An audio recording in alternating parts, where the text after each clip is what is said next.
palabra cortico, vamos a ver una forma de evangelio de nuestro Señor. Perché così in algún momento conocernos más con cualquier otro ente de Dios. Quizá como aman a conocer su yo en ora nell'anta, se nata come, ora nata senta na mesa, mamma ora viajar con su ayuda. Y más tanto Dios con nos también, sobre la créanos. Y también inclusive lo más para dentro de nos sufrimiento, nos dolor, nas circunstancias de vida.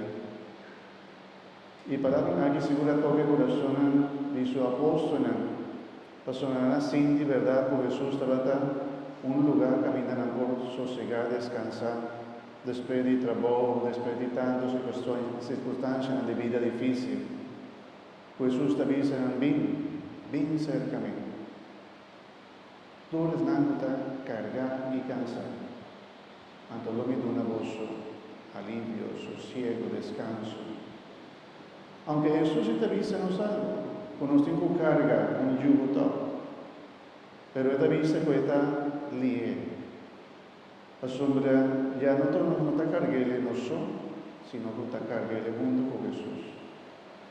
Y a la vez, esta pídenos para nos tener un corazón manera que, si no te acepta lo que te pide en vida, manera Dios, te pídenos con fortaleza, con fe y esperanza, el peso ahí te vida más fuerte. El peso ahí te vida insoportable. Pero Jesús te pídenos para nos tener un corazón manso y humilde. Y en mansedumbre y humildad está una virtud. Mansedumbre está, en verdad, entregar tus cosas, demanda y Señor, así nos ves, pero la haga Dios también obra y confía, pues te va a obra, aunque nos no te mira, el resultado de la mesura. Si no vivíamos que la cosa se dé en mesura, pero Dios tiene su plan, su proyecto en su tiempo. Mansedumbre da aceptar Dios su voluntad.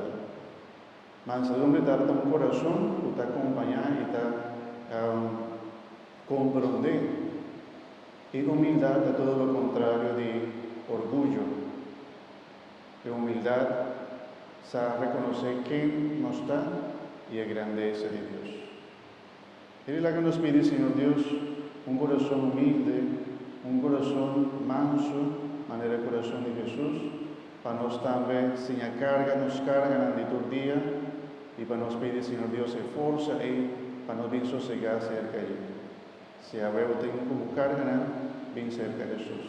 Abuela, papá, que nos visando, bien. Entonces ahí también está muy interesante. Él avisa bien, que menos tengo bien cerca de Él. Bien cerca de mí. Entonces, no está cargar y cansar, ante lo miedo un abuso, alivio y sosiego. Amén. Amén. Gloria a Tata, a Gioia e Spirito Santo, Manera estava nel cominciamento, ora e sempre, dentro il siglo di siglo. Amen. Hermano, la que nos lanta para, la que nos reza, pastores, na kutasi,